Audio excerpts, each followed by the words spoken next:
Baik ya, Selamat semoga pagi, semua kabar baik. baik. Salam sehat dan sejahtera untuk kita semua. Saya Mimin, saya ditunjuk sebagai pembawa acara pada webinar pagi hari ini. Kali ini YPMK, Yayasan Pengembangan Manajemen dan Kesehatan Perdaki, akan mengadakan webinar dengan tema Manpower Planning dan Cost Effective Recruitment for Hospital. Perdaki sudah memulai kembali kegiatannya di bulan November 2020 dengan mengadakan webinar untuk rumah sakit, dan ini merupakan seri yang keempat webinar kita pada pagi hari ini. Dan juga mengadakan webinar untuk klinik di Januari 2021. Webinar kali ini sangat menarik ya Bapak Ibu, karena kita akan bicara tentang bagaimana di masa pandemi ini kita harus cost efektif untuk rekrutmen SDM di hospital. Kita YPMK Perdaki bekerja sama dengan LF Consulting untuk Tax dan Financial Services, kemudian juga bekerja sama dengan Profectus untuk Human Resources Management and Consultancy, dan RB Consulting untuk Research and Business Consulting. Bapak Ibu sekalian, webinar yang menarik ini akan dibawakan dengan sangat menarik pastinya oleh Bapak Adrianus Pramudita yang biasa dipanggil Pak Didit. Halo Pak Didit, selamat pagi. Boleh Halo, menyapa? selamat pagi, Ibu Min, Bu Terima kasih. Stesia, para dokter, Bapak Ibu yang saya hormati. Pagi juga Pak. Kemudian akan dimoderatori oleh Saudari Stesia Oliviana. Halo Mbak Stesia, selamat pagi. Pagi Bu Mimin, pagi Bapak Ibu, dokter, Pak Didit semuanya, selamat pagi. Pagi, sukses ya untuk hari ini. Baik Bapak Ibu, sebelum kita memulai acara kita, untuk mempersingkat waktu, kita mulai acara webinar pagi ini dengan doa. Saya akan membawakan doa dalam secara Katolik, dan silahkan Bapak Ibu yang beragama lain silahkan membawakan doa dengan kepercayaan masing-masing. Mari kita siapkan diri, kita satukan hati untuk berdoa pagi ini. Dalam nama Bapa, Putra, dan Roh Kudus. Amin. Bapa yang Maha Baik, kami mau mensyukuri rahmat-Mu karena sampai hari ini Kau beri kesehatan bagi kami semua. Dan terima kasih yang terhingga karena pagi ini kami boleh mengadakan webinar. Kiranya Engkau mau menyertai kami, khususnya para pembicara dan moderator yang akan membawakan webinar pada pagi hari ini. Semoga acara ini boleh berjalan dengan baik dari awal hingga akhir, dan boleh memberi manfaat yang baik juga bagi seluruh peserta. Nama-Mu kami muliakan ya Bapa, sekarang selalu dan sepanjang segala abad. Amin. Dalam nama Bapa dan Putra dan Roh Kudus. Amin. Berikutnya untuk membuka sekaligus memberi kata sambutan, saya mohon kepada Dr. Roy selaku pimpinan YPMK Perdaki untuk memberikan kata sambutannya. Silakan Dr. Roy. Baik, terima kasih. Selamat pagi, salam sejahtera bagi kita semua. Shalom. Shalom. Pada awal tahun 2021 ini kita berkumpul lewat media webinar untuk kedua kalinya. Di tengah pandemi COVID-19 yang puncaknya entah kapan akan kita capai, dan para nakes mulai dilindungi dengan vaksinasi Sinovac, kami berharap unit pelayanan kesehatan Katolik dan FKTP lainnya dan rumah sakit Katolik lainnya mampu bertahan di tengah pandemi ini serta menyongsong new normal. Pagi ini kita semua sepakat untuk menekuni liku-liku pengelolaan tenaga kerja di fasilitas kesehatan, menyongsong new normal dengan pembicara tunggal Adrianus Pramudita, dipandu oleh moderator Stesia Oliviana. Terima kasih kepada Pak Adrianus dan Ibu Stesia atas kesediaannya berbagi pengetahuan dan pengalamannya. Pandemi COVID-19 ini telah mengakselerasi industri 4.0 yang mendisrupsi banyak profesi, dan semua profesi yang sifatnya algoritmik akan diambil alih oleh mesin pintar. Lebih jauh, relasi industrial juga akan terdistorsi. Banyak pemberi kerja cenderung memilih pendekatan kemitraan ketimbang ketenaga kerjaan, sehingga Undang-Undang 13 2003 tentang ketenaga kerjaan tidak berlaku. Sebagai contoh, Gojek dengan armada layanan jasanya adalah mitra, sehingga perusahaan unicorn ini tidak tunduk pada Undang-Undang 13 2003. Tentu saja relasi ini akan semakin menggerus hak-hak normatif pekerja yang dilindungi undang-undang. Pertanyaannya, apakah kecenderungan ini akan menghinggapi fasilitas kesehatan? Jawabannya sulit diramalkan, karena disrupsi memang tidak bisa diramalkan. Tantangan yang paling nyata depan mata adalah pandemi COVID itu sendiri. Berapa banyak tenaga kesehatan yang telah gugur di medan perang pandemi ini. Padahal rekrutmen di tengah pandemi yang menuntut kita untuk memudayakan gerakan 3M, pakai masker, menjaga jarak, dan mencuci tangan, menimbulkan kerumitan baru. Adrianus, atau yang lebih dikenal dengan Didit, akan berbagi kiat pengelolaan ketenagakerjaan di fasilitas kesehatan. Akhir kata, selamat mengikuti webinar ini. Semoga semakin memberdayakan kita semua dalam menyongsong new normal. Sekian. Terima kasih Dr. Roy untuk sambutannya. Bapak Ibu, sebentar lagi kita akan memulai webinar pagi hari ini. Sebagai bahan informasi, ada informasi menarik nih. Pak Didit sebagai pembicara akan menyediakan fasilitas bagi para peserta semua nih untuk mendapatkan free trial, psikotes, dan screening kesehatan mental, gunanya yaitu untuk proses rekrutmen karyawan. Tetapi waktunya terbatas nih, waktu penyelenggaraannya dari tanggal 1 sampai 11 Februari, dan hasilnya atau reportnya akan dibagikan pada tanggal 15 sampai 28 Februari. Jadi Bapak Ibu silahkan nanti setelah acara webinar ini boleh mendaftar ya untuk ikut free trial psikotes dan screening. Baik Bapak Ibu sekalian, kita akan segera mulai webinar pada pagi hari ini. Sebelumnya saya akan bacakan kurikulum vitae dari moderator kita, Saudari Stacia Oliviana. Stacia Oliviana lulus Bachelor Degree dari Tarumanegara University, major in Operational Management, kemudian working experience-nya pernah bekerja di New Metro Jewelry, di Service Quality Management, kemudian juga pernah sebagai Assistant Lecturer di Tarumanegara University, pernah bekerja juga di Johnny Marine System, dan terakhir dari tahun 2009 sampai 2021 hingga saat ini, maksud saya, bekerja di PT Matahari Department Store Tbk sebagai Training Operational Support Manager. Ibu Stacy, berikutnya pembicara kita, kurikulum vitae-nya, Bapak Adrianus Pramudita, Sarjana Psikologi, Mas MM, lulus S1 dari Psikologi Universitas Katolik Atmajaya, kemudian melanjutkan pendidikan ke S2 Magister Manajemen SDM di Universitas Katolik Atmajaya. Pengalaman bekerjanya pernah bekerja sebagai sales staff di CV Mandiri Abrasif, sebagai tutor dan konselor di Smart Educare, kemudian sebagai project coordinator and consultant di HCM Excellence, juga pernah bekerja sebagai konsultan di Tamarin Prospect Consulting, kemudian sebagai HR Manager di PT Mega Manunggal Property, pernah juga bekerja sebagai HR and GA Division Head di Awal Bros Hospital Group, dan terakhir dari 2018 hingga saat ini sebagai partner di Profectus HR Management. Beliau pernah melakukan melayanan konsultasi yang pernah diberikan oleh beliau, antara lain adalah Feasibility Study, kemudian Strategic Business Planning, HR Management Assistant, kemudian beberapa training dan education, dan juga sebagai pembicara di webinar-webinar. Baik Bapak Ibu sekalian, demikian kurikulum vitae dari moderator dan pembicara kita pada pagi hari ini. Saya serahkan sepenuhnya acara kepada moderator. Silakan Ibu Stacia Oliviana. Oke, terima kasih Bu Mimin.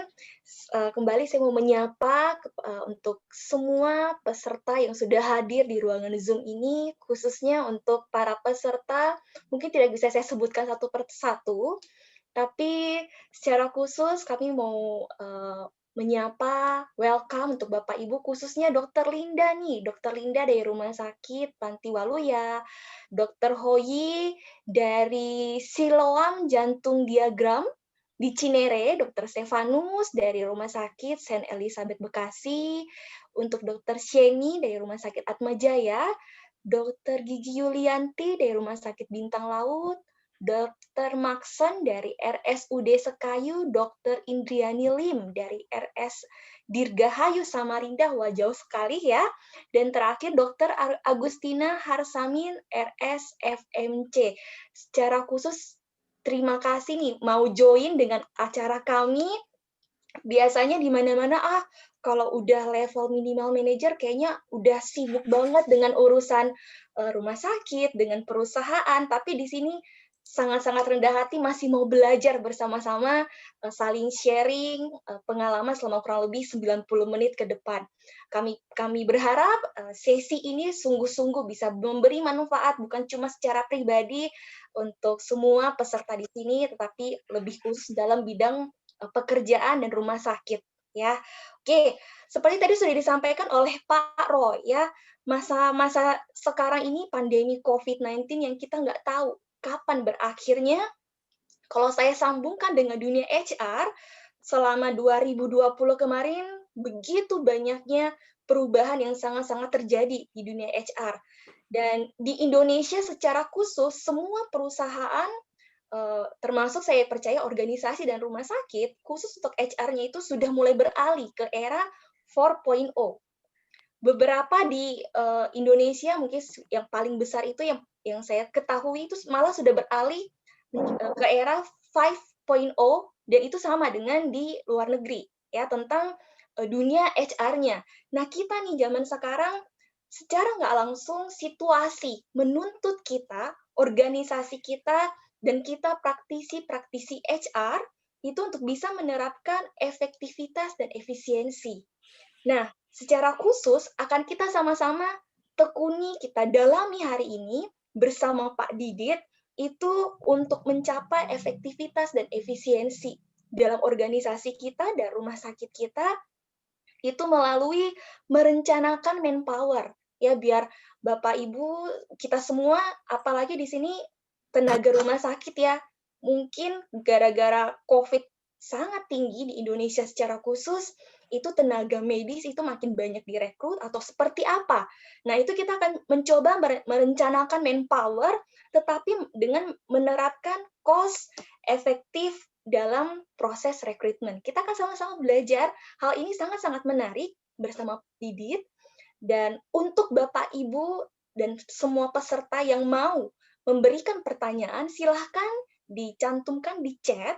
Nanti akan saya catat, nanti dalam sesi Q&A saya akan bantu memfasilitasi menanyakan hal tersebut kepada Pak Didit.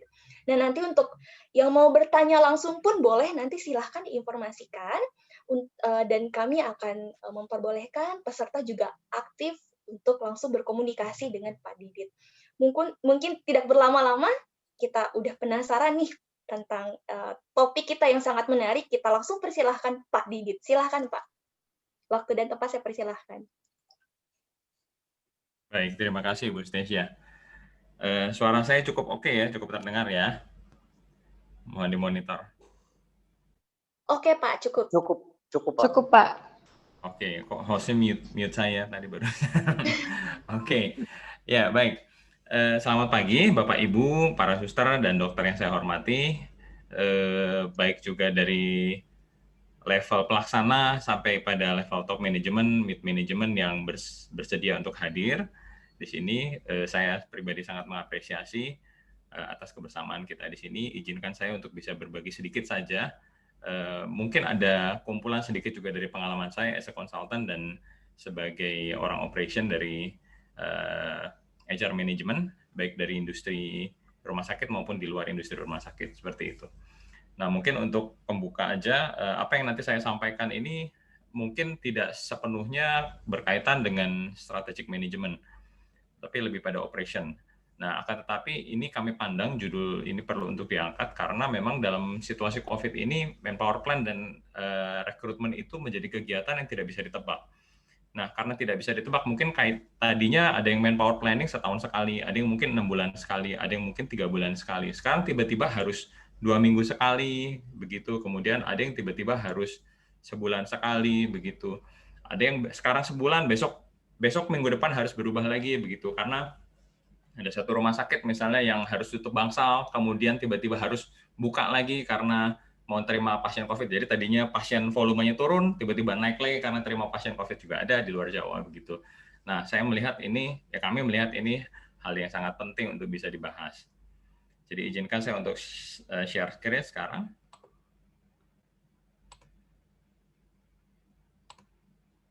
Oke. Kalau nanti dalam proses saya menjelaskan ada yang kurang, mohon langsung diberitahu aja Bu Stasia atau Bu Mintarsih ya. Mungkin suaranya atau mungkin displaynya kurang oke gitu ya. Nggak apa-apa, nanti diinterupsi aja.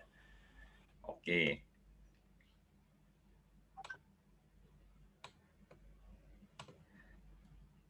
Baik, untuk hari ini agenda pembicaraan kita sebetulnya nggak terlalu jelimet, cuma 3 bagian agenda besar gitu. Saya coba untuk jelaskan sesingkat mungkin, sesederhana mungkin, tapi juga cukup komprehensif dan bisa dipahami gitu ya.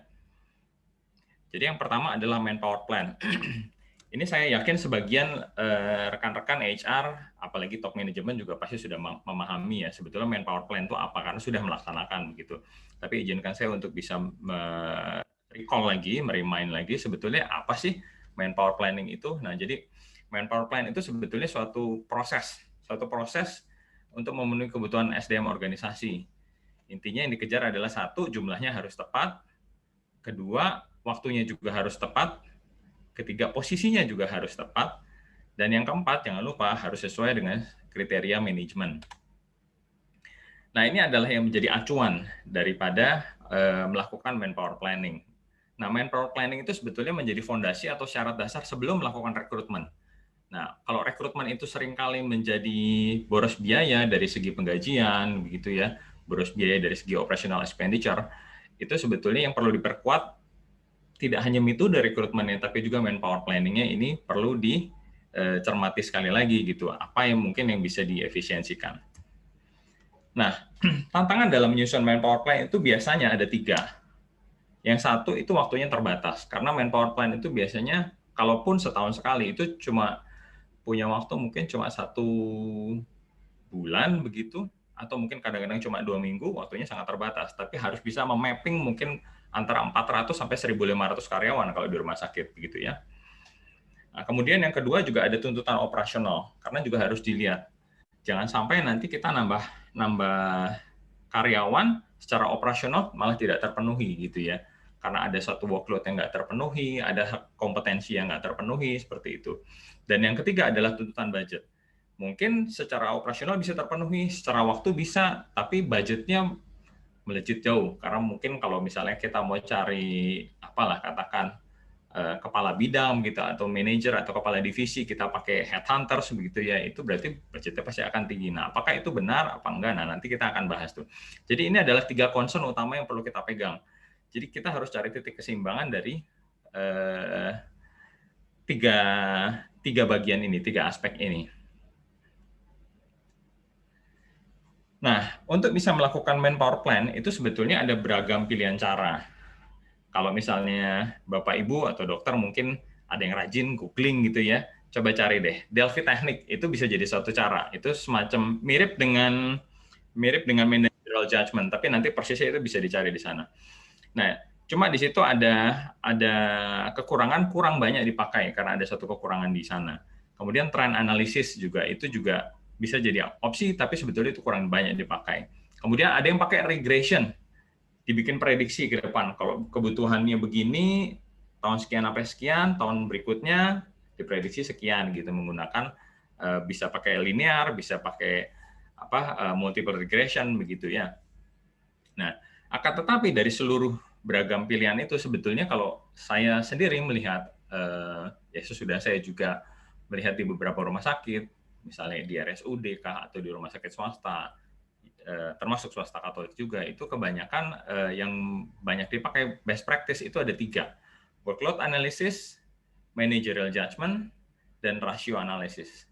Tapi sebetulnya yang kalau mau dikerucutkan lagi, yang paling efektif dan paling efisien itu managerial judgment dan ratio analysis. Nah, nanti kita kupas lagi sedikit. Oke, untuk workload analysis itu yang bagian pertama, itu kita menganalisa sebetulnya ada 2 hal. 1, aktivitas kerjanya kita analisa. Kita ukur berapa orang yang dibutuhkan untuk bisa mencapai suatu kualitas dan kuantitas kerja. Itu cara pertama untuk workload analysis.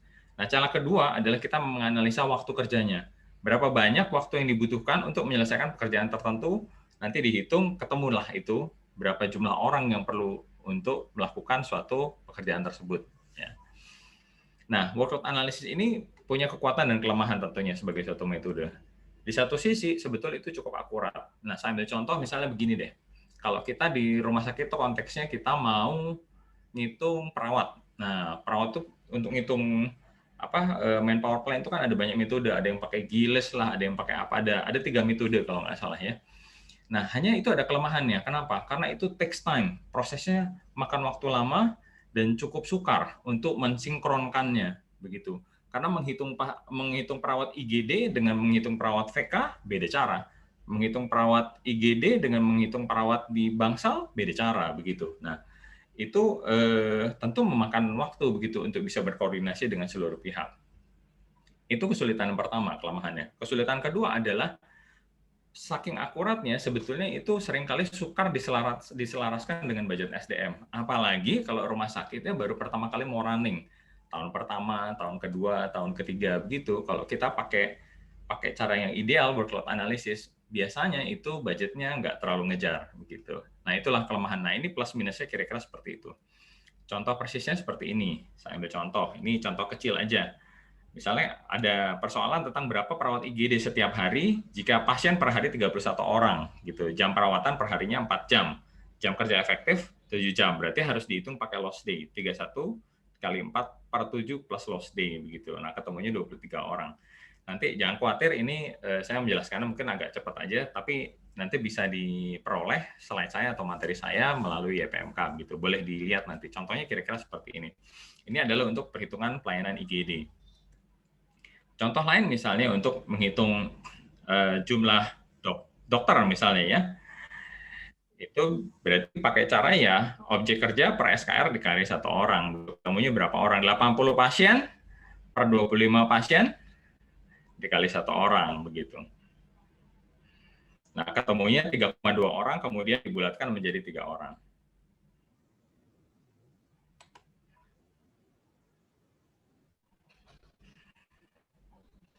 Oke, host, maaf kok saya dengar suara feedback saya masuk ya ke speaker ya, seperti bocor begitu.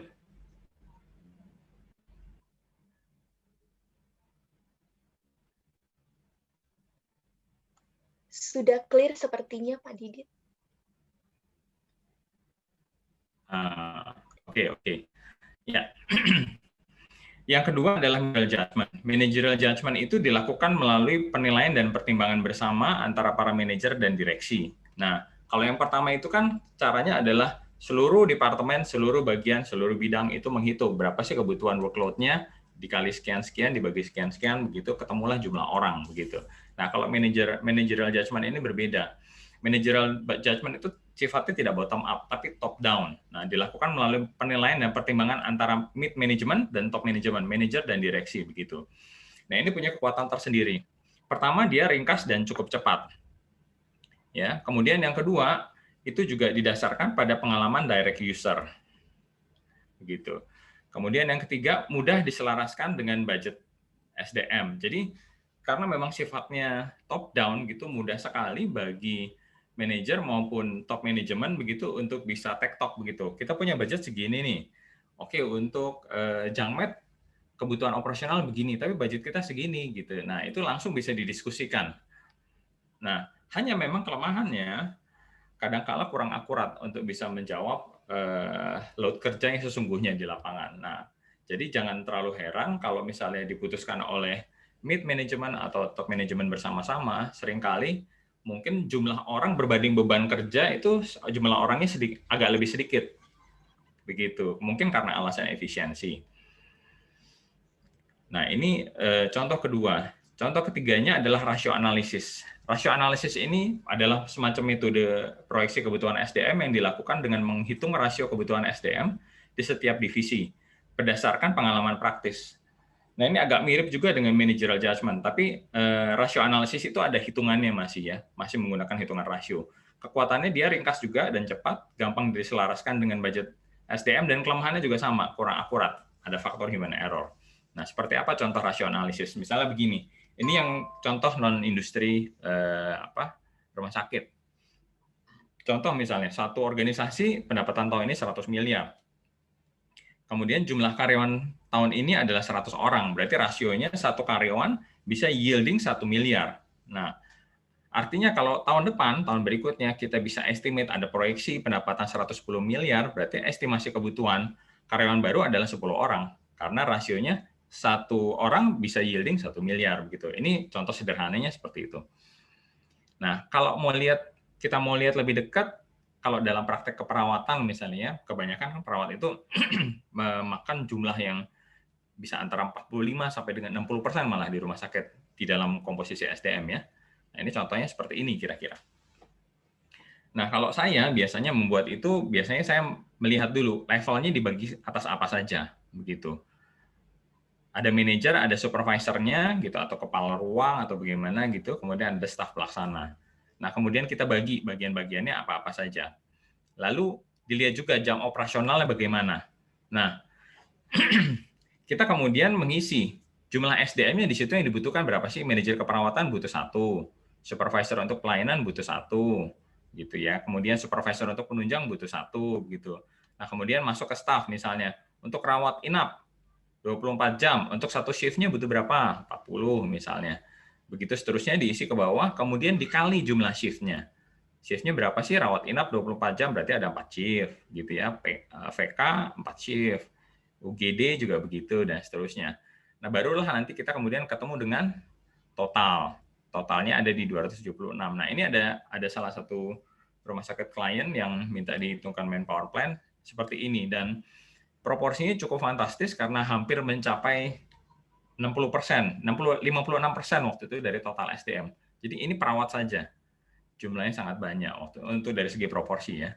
Nah, ini contoh rasio analisis seperti itu. Ini gambaran untuk bisa membuat manpower plan dengan cara yang sederhana, tapi juga nggak ngawur gitu. Maksudnya masih cukup justifiable, masih bisa di-justify seperti itu.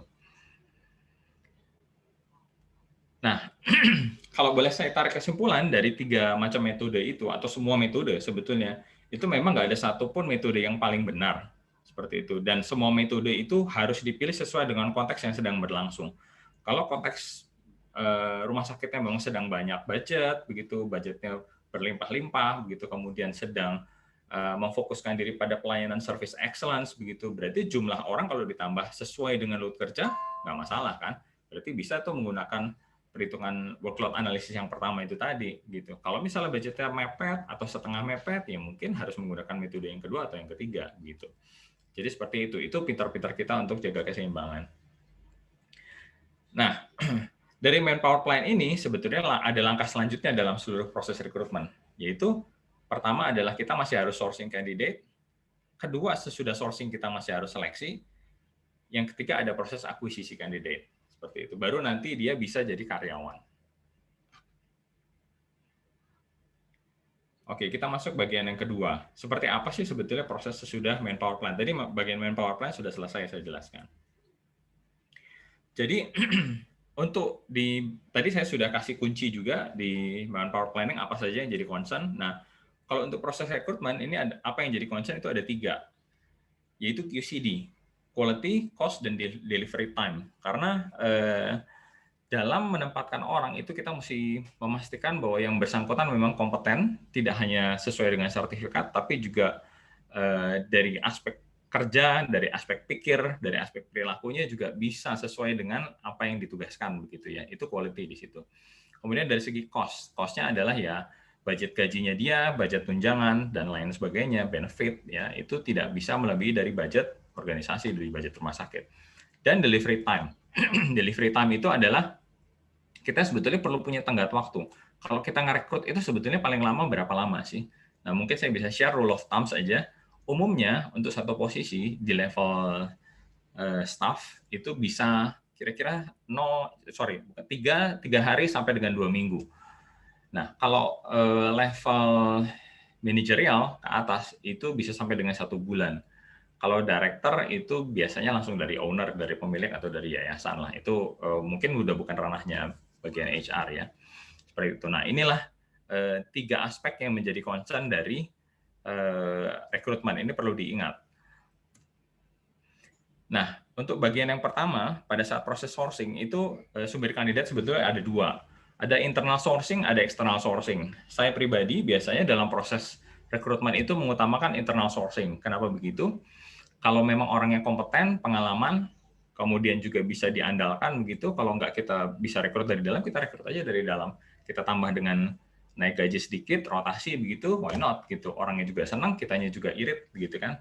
Nah, itulah keuntungan dari internal sourcing. Tapi kalau tidak bisa begitu, misalnya katakan tidak ada orang yang mumpuni untuk suatu posisi tertentu, itu terpaksa kita harus external sourcing begitu.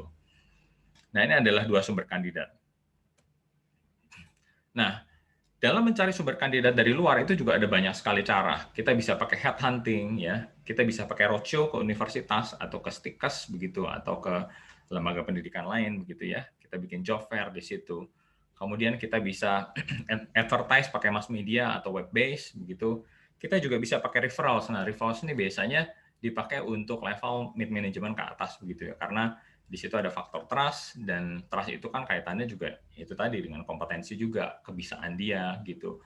Orangnya juga punya integritas apa enggak, disiplinnya, jujurnya, humble-nya begitu. Itu kan menjadi bagian dari kekuatan referensi seperti itu.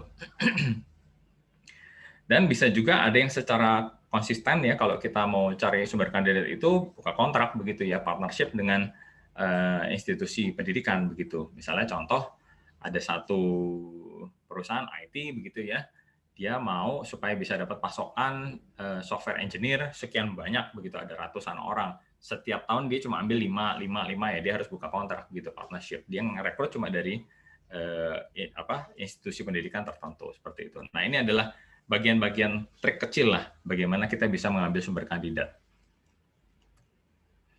Nah, bagaimana kemudian kita melakukan seleksi? Tadi kalau kita sudah sourcing, proses seleksinya ya seperti biasa, kita harus sorting CV, kemudian kita harus interview, dan yang tidak boleh lupa adalah kita harus lakukan ability testing, ya untuk lihat apakah yang bersangkutan mampu, kemudian juga personality testing, apakah karakternya juga cocok, gitu. Mampu beda dengan cocok. Jadi ada orang yang secara intelektual, secara kapasitas dia bisa begitu, tapi mungkin secara watak, secara value dia nggak cocok sama organisasi kita. Nah, makanya perlu ada ability testing, perlu ada personality testing, seperti itu. Nah, ada beberapa catatan sedikit pada saat kita melakukan proses interview. Itu ada 4 macam error yang biasanya kita lakukan ya. Saya sendiri berkaca sebagai orang HRD, kita juga punya kekurangan ya. Ini sering juga kita lakukan tanpa sengaja. Itu yaitu yang pertama, similar to me error. Jadi kita mengukur kandidat yang kita interview itu seolah-olah menggunakan akan benar kalau bisa memenuhi kriteria ukuran kita. Nah, itu sebetulnya kurang tepat. Karena masing-masing posisi itu punya standar kompetensinya sendiri-sendiri, dan itu harus merujuk. Ya, ada yang merujuk pada aturan pemerintah, ada yang merujuk pada standar manajemen, ada yang harus merujuk pada standar pendidikan, begitu ya. Ada juga yang mungkin sudah punya kampus kompetensi dari rumah sakitnya, itu sangat bagus kalau ada, yaitu harus merujuk pada kampus kompetensi yang bersangkutan. Kemudian juga leniency error. Leniency error itu biasanya cenderung menilai semua orang serba baik semua, atau mungkin ada orang yang standarnya tinggi banget, perfeksionis begitu, dia nginterview, wah semua orang yang di interview kelihatan wah jelek semua, nggak ada yang benar. Hari ini misalnya katakan udah menginterview 15 kandidat, 20 kandidat, yang benar cuma 1 gitu. Ya masa iya begitu. Itu kan terlalu sedikit. Nah, itu ada kemungkinan yang bersangkutan punya leniency error. Nah, itu juga perlu koreksi diri. Kenapa kok bisa begitu sedikitnya begitu ya? Jangan-jangan kita standarnya ketinggian atau kita standarnya kerendahan. Atau kontras efek bisa juga. Kontras efek itu juga nggak sengaja, saya sendiri pernah ngalamin karena saya membandingkan antara satu kandidat dengan kandidat yang lain begitu, yang ada di field itu saat kita tes gitu. Ini kayaknya lebih bisa daripada yang ini nih. Ini lebih bisa daripada yang itu. Nah, padahal kita mesti ngelihat manusia itu kan utuh ya. Ada sisi positif, ada sisi negatif. Kalau yang pertama menonjol sisi negatifnya duluan dari kandidat itu, mungkin kita juga sebagai interviewer harus menggali apa sih sisi positifnya. Nah, itu kita harus catat tuh.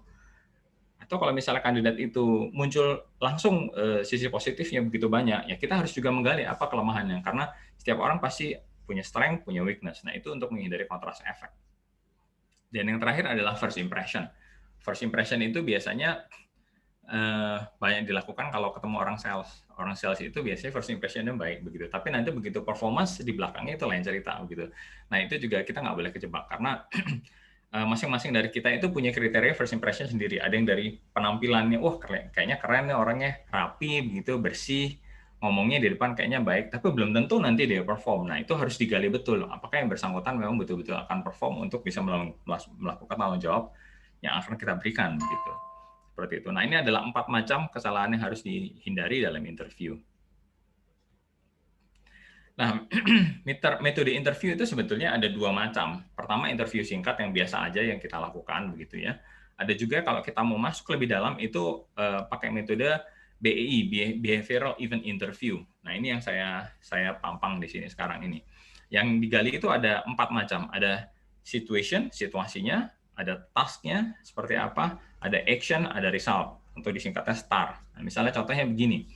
Kalau saya ketemu dengan kandidat, saya tanya, oke, kalau di Bapak, mohon maaf, misalnya dulu waktu pegang tanggung jawab di sini, begitu konteks situasinya kayak apa? Apa tantangan, apa challenge yang Anda hadapi? Kemudian yang kedua, saya juga akan tanya, oke, tanggung jawab yang diberikan oleh bosnya seperti apa sih? Gitu. Jadi ada challenge dari nature-nya, dari alamnya, ditambah lagi tugasnya dari bosnya kayak apa. Nah, itu kita akan bisa melihat konteks yang utuh tuh, yang dihadapi sama si kandidat. Nah, sudah itu, saya akan tanya lagi, kira-kira, oke, kalau sudah Anda lihat situasinya seperti itu, tanggung jawabnya seperti itu dari bos, action yang Anda lakukan apa? Langkah-langkah apa yang Anda lakukan? Prioritasnya apa? Apa yang menjadi pokok-pokok penting dari concern Anda? Kemudian, strategi atau pendekatan Anda seperti apa? Gitu. Nah, kalau sudah dia membeberkan dari cerita action-nya seperti itu, hasil akhirnya seperti apa? Apakah hasil akhirnya optimal? Are you satisfied? Begitu. Is the boss satisfied? Begitu ya. Apakah seluruh stakeholder juga bisa merasakan kepuasan? Begitu. Nah, ini adalah metode interview yang bisa dibilang saling meng-cross-check dengan sendirinya. Kadang-kala kan orang itu kalau di interview, dia kebanyakan dia faking good, ingin menampilkan yang baik. Nah, STAR ini sangat membantu kita untuk bisa meng-cross-check gitu. Kalau misalnya saya sudah melakukan ini, saya sudah melakukan itu, dilihat result-nya stakeholder-nya puas apa enggak gitu. Kalau stakeholder-nya dia nggak terlalu kayaknya gimana, itu mungkin dia agak sedikit faking good. Nah, seperti itu. Ini adalah cara untuk meng-cross check.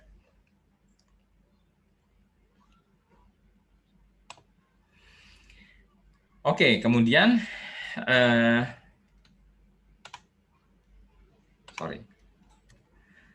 sesudah interview, itu ada juga tes kapasitas intelijensia. Nah, ability testing ini biasanya dibagi ke dalam macam-macam proses ya.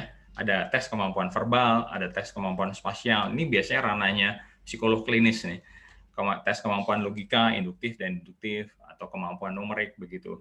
Nah, tapi di luar ini sebetulnya perlu juga tes-tes yang berkaitan dengan kompetensi karyawan bersangkutan. Misalnya juga ya contoh misalnya dalam interview tadi kita harus cek juga, atau bisa juga tertulis misalnya bagaimana sih cara melakukan BLS misalnya basic life support gitu, tertulis misalnya kayak gitu. Kemudian dalam interview kita tanya lagi, coba dipraktekkan gitu, kita kasih manekin gitu, dia bisa apa enggak. Nah, ini meng-cross check juga nanti. Dari tes itu juga bisa sebetulnya menjadi bagian dari tes kapasitas intelijensia. Jadi ditambahkan dari yang ada di sini 4, itu tambahkan lagi tes tertulis berkaitan dengan kompetensi. Misalnya akuntansi juga bisa ditambahkan tes tertulis akuntansi dan lain sebagainya, nanti bisa dituliskan di sini.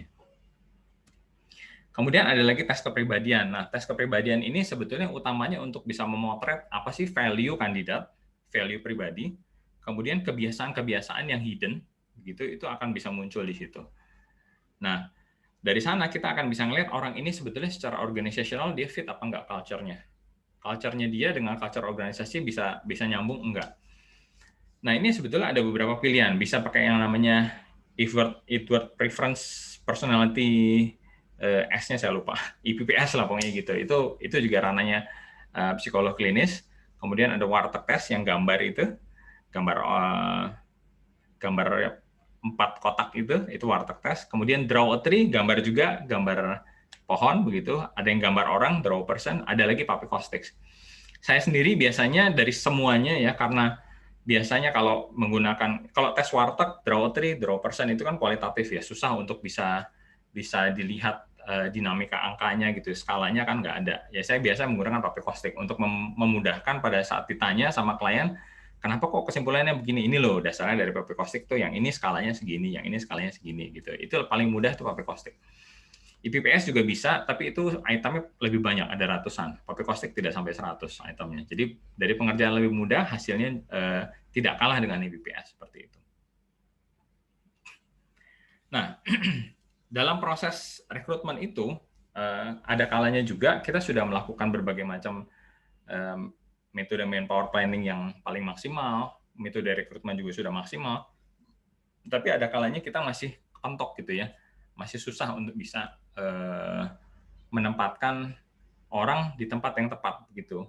Pertama yang kita lihat kok ini kayaknya orang ini cocok gitu, tapi sudah berjalan sekian lama kok nggak cocok begitu. Nah, mungkin di situ ada perlunya juga kita menilik pada assessment center. Nah, assessment center itu sebetulnya suatu metode yang juga ada lembaganya begitu ya, yang bisa membantu organisasi manapun, rumah sakit atau non rumah sakit begitu, untuk bisa melakukan macam-macam rekrutmen, kemudian juga melakukan promosi untuk karyawan begitu ya, untuk memetakan siapa yang layak jadi leader di, misalnya katakan kalau rumah sakit itu ada KJ1 pemilik, gitu, KJ2-nya komisaris, KJ3-nya direktur, KJ4. Nah, bagian KJ4, KJ5 itu misalnya ada GM-nya atau ada manajernya, itu pengen digodok lagi siapa yang bisa jadi leader untuk jadi board misalnya begitu ya, seperti itu. Nah, ini assessment center bisa membantu.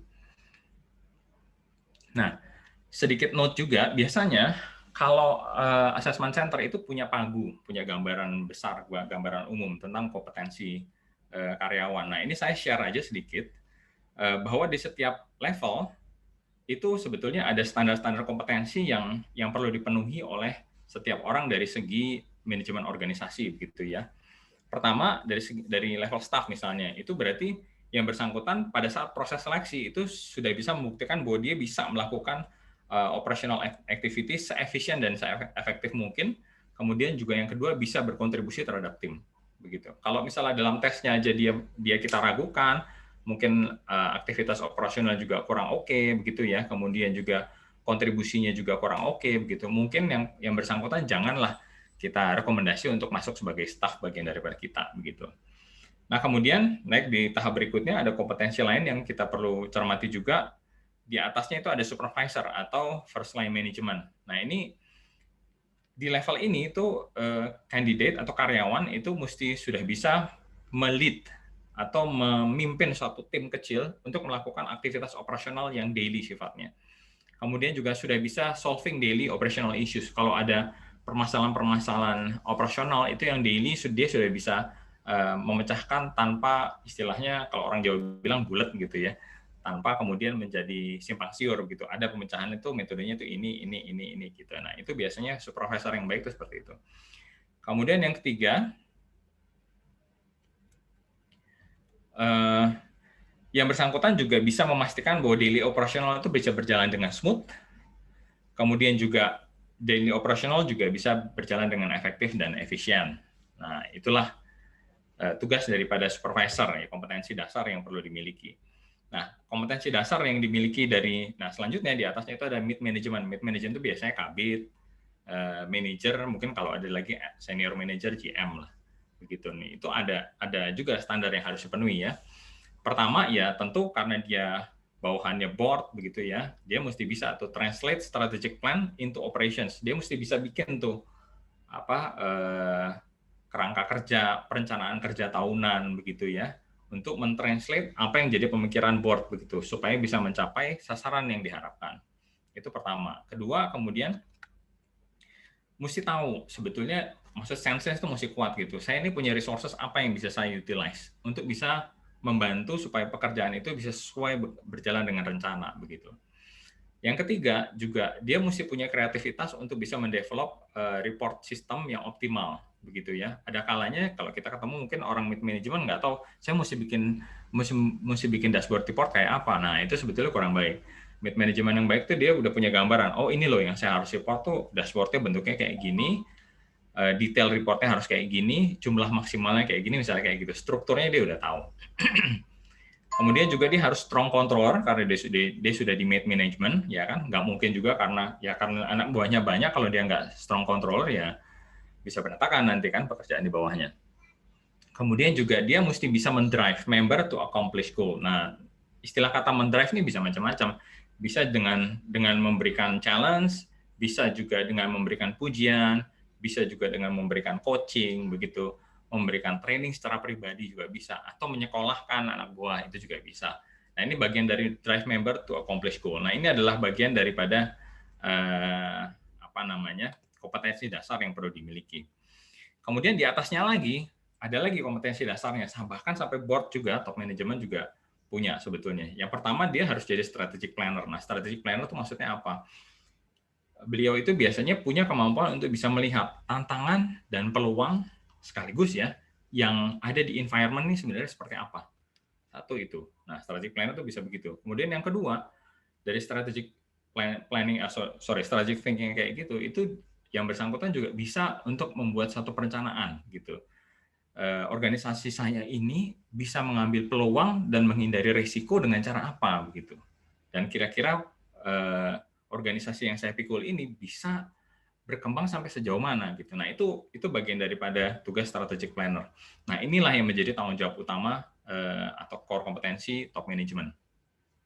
Yang kedua juga tentu harus strong controller. Nah, strong controller ini biasanya dikombinasi dengan ada istilahnya organizational savvy. Jadi mahir secara organisasional gitu ya. Jadi mengontrol orang itu bukannya dipelototin gitu satu-satu, nggak begitu. Tapi dia mesti tahu siapa-siapa saja orang yang bisa dimintai report begitu ya, misalnya gitu. Kemudian kalau sampai ada yang nggak beres, siapa saja yang bisa dimintai tolong.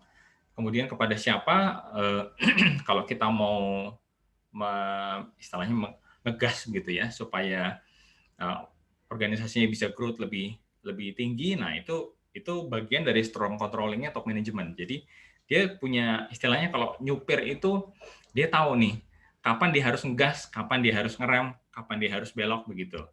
Nah, seperti itu. Nah, kemudian juga strong communication skill karena top management itu sebetulnya menjadi penanggung jawab utama apapun yang terjadi, bahkan keputusan-keputusan yang sebetulnya bukan menjadi kesalahan yang bersangkutan, tetap beliau yang harus tanggung jawab. Jadi tentu harus punya kemampuan komunikasi yang kuat. Dalam arti di sini ya tentu juga diplomatis, juga tentu tidak menyinggung begitu ya. Kemudian juga sederhana, bisa dipahami begitu ya. Kemudian juga yang bersangkutan mesti jadi wise decision maker. Nah, ini bagian yang paling sulit sebetulnya kalau menurut saya ya. Wise decision maker itu adalah bisa mengambil keputusan di mana kondisinya mungkin tidak mudah untuk mengambil keputusan, tapi dia bisa ensure bahwa semua stakeholder itu bisa mendapatkan keuntungan yang sama begitu, atau sama-sama bisa menghindari risiko secara maksimal gitu. Nah, seperti itulah. Nah, itu bagian dari wise decision making. Dan terakhir adalah astute and strategic leader. Jadi ya, nah itu tadi mirip dengan yang strong controller yang pertama tadi. Jadi kalau dia secara organisasional dia savvy, itu dia melit itu akan lebih mudah. Kadang-kadang ada, kalau kita lihat ya, ada leader yang mungkin kalau ngomong begitu sekali, 2 kali, 3 kali kurang didengar. Nah, itu berarti mungkin dia kurang secara leadership, dia kurang astute, mungkin juga pemikirannya kurang strategik, mungkin kita nggak tahu ya. Tapi ada kalanya seperti itu. Nah, paling baik sebetulnya kita ketemu leader itu yang kalau dia ngomong 1 kali atau 2 kali itu mudah gampang untuk ditangkap gitu ya oleh bawahan langsung, misalnya mid management begitu langsung bisa dioperasikan. Nah, ini adalah bagian dari 4 macam core kompetensi berdasarkan level. Nah, ini juga yang sebetulnya menjadi acuan dari assessment center begitu ya. Nah, kembali ke assessment center, sebetulnya assessment center ini tadi yang saya sampaikan ini biasanya diperlukan itu supaya organisasi itu bisa terhindar dari risiko ekses biaya, kemudian risiko menempatkan orang karena tidak cukup kompeten seperti itu ya. Dan itu biasa dilakukan prosesnya untuk satu kasus begitu ya, itu 1 sampai dengan 2 hari. Nah, terdiri atas wawancara, kemudian juga ada yang psikotes, ada yang screening kesehatan mental, ada yang menggunakan intray dan sebagainya begitu. Nah, kapan digunakan?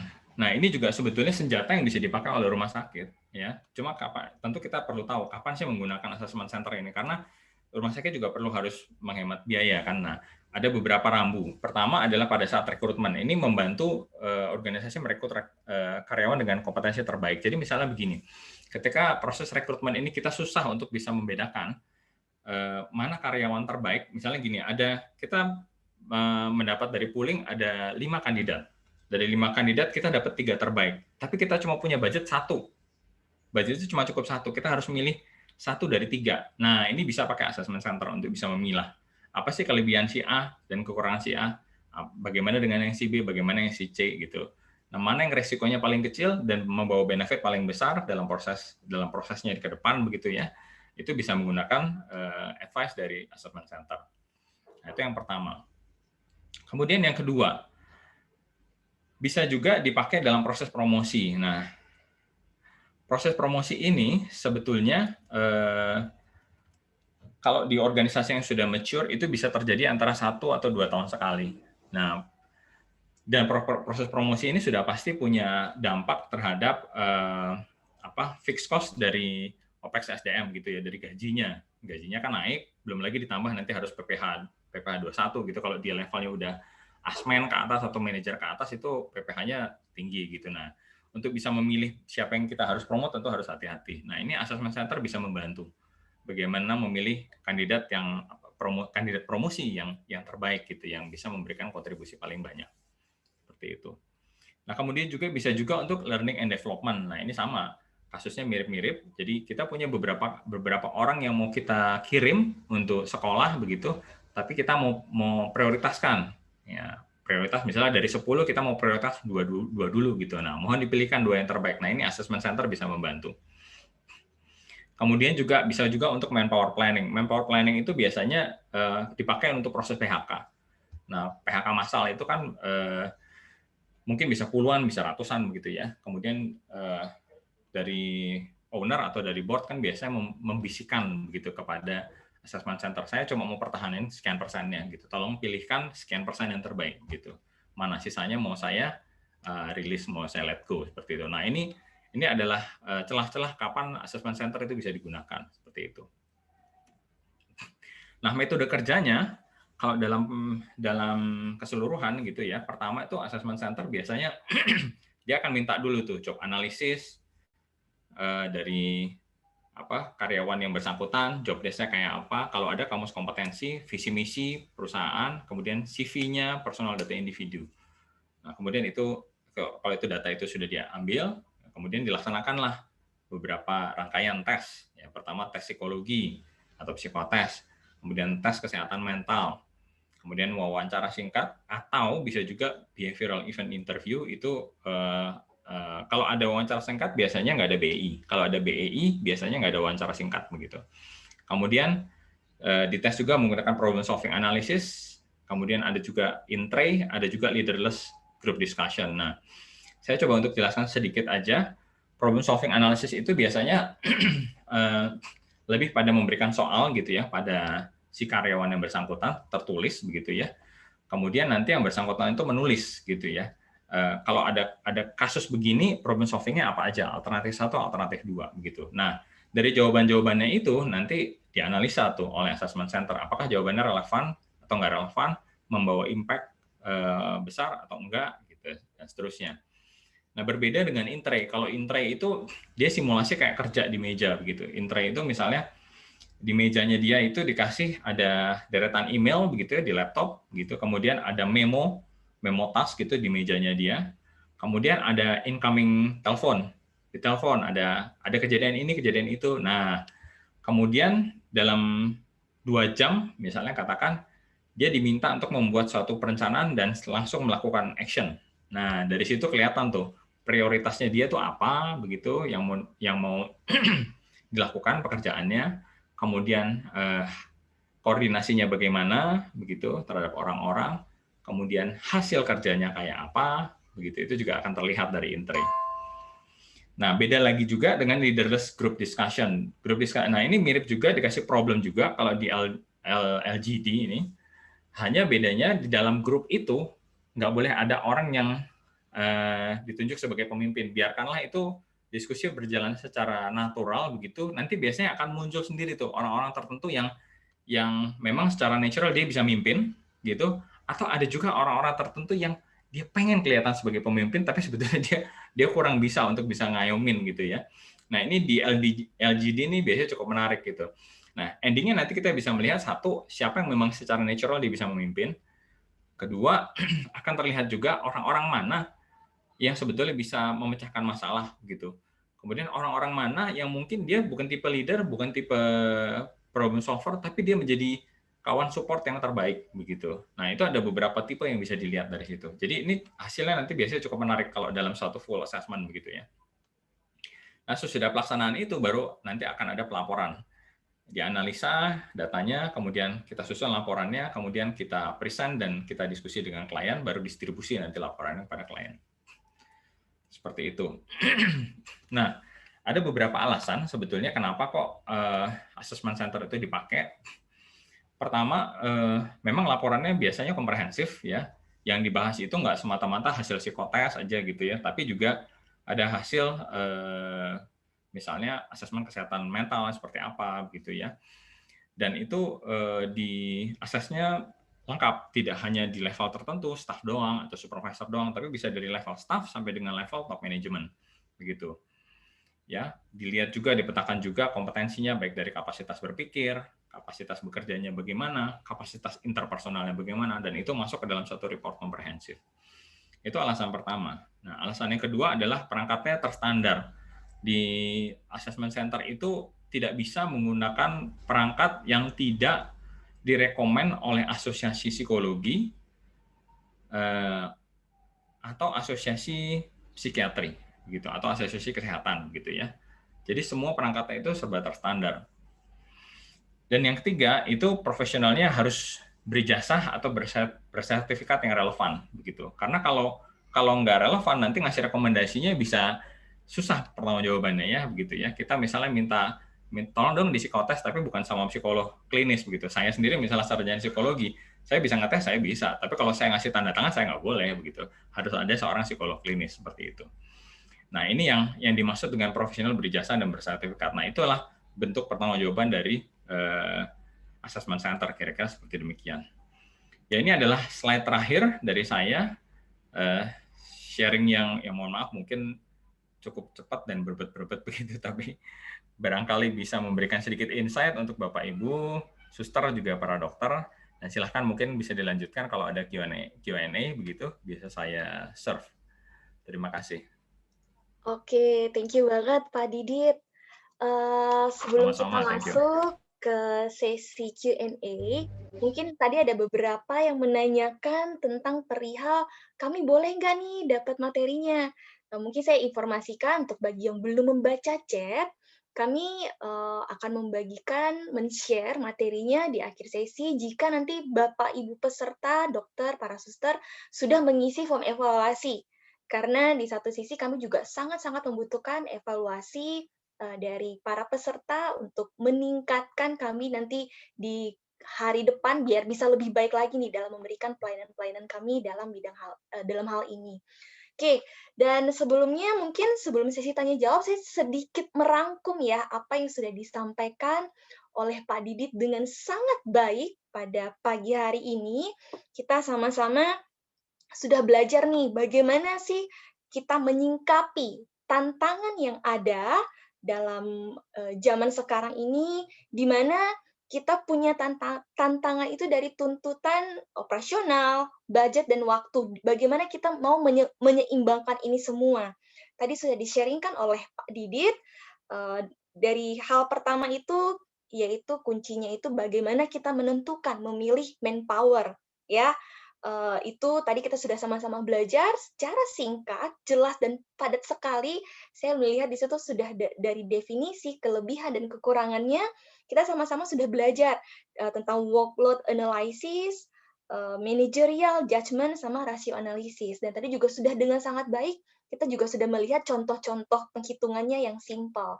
Oke, berikutnya saya juga merangkumkan tadi sesi kedua, kita sama-sama sudah melihat kunci sukses proses rekrutmen.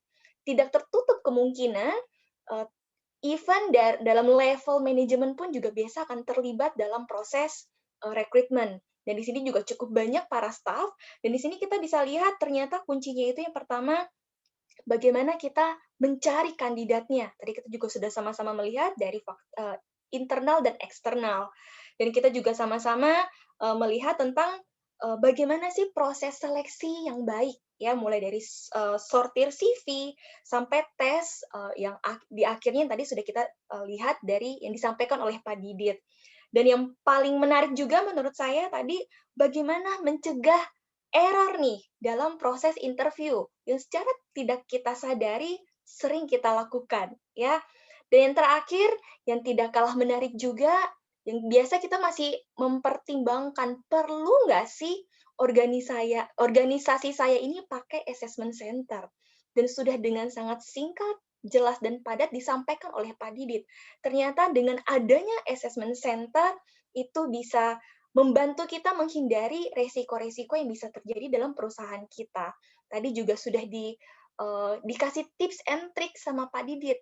Jadi kapan sebaiknya saya menggandeng assessment center, dan paling akhir lagi diperteguhkan lagi mengapa organisasi kita ini perlu untuk menggandeng assessment center, ya, di mana ternyata hasil yang diberikan oleh assessment center itu adalah hasil yang komprehensif, terstandar, dan berasal dari jasa-jasa profesional. Begitu ya Pak Didit ya. Nah, kita akan lanjut ke sesi Q&A. Di sini sudah ada beberapa, saya coba lihat. Halo, halo. Ya, silahkan Bu Putri. Ibu sebentar minta izin dulu. Untuk Pak Didik bisa dijadikan Aldinya hostnya? Oh, oke. Tadi soalnya kita sempat ngerti. Sempat keluar ya? Iya. Oke, Pak Didit sekarang jadi host, Pak. Bisa tolong? Iya. Ke Aldi untuk jadi host, Pak Didit. Gimana, sorry? Tadi Aldi yang awalnya host itu tadi sempat keluar. Dan otomatis tadi Bapak jadi hostnya. Bisa tolong di-switch dulu. Aldi Ramadan. ALDY. Oh. Iya. Nanti Bentar minta ya. tolong Pak Aldi Make dibuat host ya? host lagi. Ya. Iya. Oke. Ya, sudah ya. Oke. Saya coba lihat ya. Makasih ya, Pak. Yo. Thank you, Pak Didit. Oke, Pak Didit ada satu pertanyaan dari Dr. Imelda. Ya, saya coba bacakan. Ya, Mohon gimana? izin bertanya, di mana peran sistem informasi di HR seperti HRIS dalam proses rekrutmen? Apakah dapat membantu dalam efisiensi proses rekrutmen? Ya, Oke, silakan. saya jawab satu-satu dulu ya. Ya. Oke, baik. Ya, sebetulnya penggunaan HRIS itu untuk proses rekrutmen itu digunakan untuk perusahaan-perusahaan yang skalanya grup besar. Contohnya kayak Sinarmas, begitu ya. Mungkin di Lipo ya, Bu Stacia mungkin juga ada pengalaman ya. Begitu di Sinarmas, di Lipo yang saya tahu, kemudian di grup Indofood, begitu ya. Tapi tidak semua perusahaan konglomerasi menggunakan itu juga, karena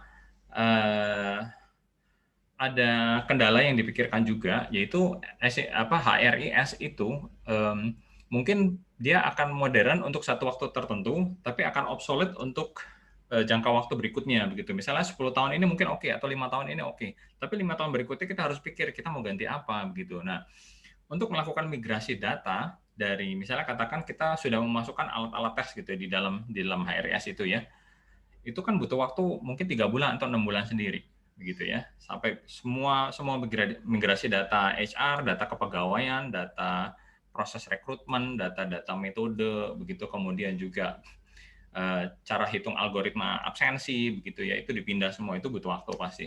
Kemudian baru bisa dieksekusi, eksekusinya juga nggak langsung, harus ada training dulu, misalnya 3 bulan. Jadi dari 5 tahun, 1 tahun sudah kepake tuh untuk persiapan, begitu ya. Baru 4 tahun bisa dilakukan dengan smooth, seperti itu. Nah, biasanya apakah bisa diterapkan? Bisa sih, cuma biayanya mahal. Kalau boleh saya share, mungkin HRIS itu yang saya tahu itu minimum di angka 500 juta minimum. Akan tetapi ada juga HRIS yang sudah web based. Itu kalau yang belinya server putus ya, beli servernya begitu ya. Kalau yang web based itu bisa juga kita cari kayak misalnya apa ya kemarin itu saya kok lupa. Tapi ada kok. Nah, itu malah cukup canggih. Sorry, saya lupa namanya. Tapi itu cukup canggih karena untuk bisa ngontrol absensi itu tidak harus pakai fingerprint. Dia bisa pakai handphone. Begitu. Nah, jadi intinya kalau pengalaman saya sendiri, HRIS itu akan sangat efektif dan efisien kalau dipakai untuk mendisiplinkan karyawan. Sebagai bukti kalau misalnya karyawan itu mangkir, nah begitu. Kemudian kita bisa tracking dia pergi kemana, itu bisa pakai HRIS. Tapi kalau pakai untuk rekrutmen, sebetulnya itu bisa dilakukan pakai Zoom begini biasa juga bisa.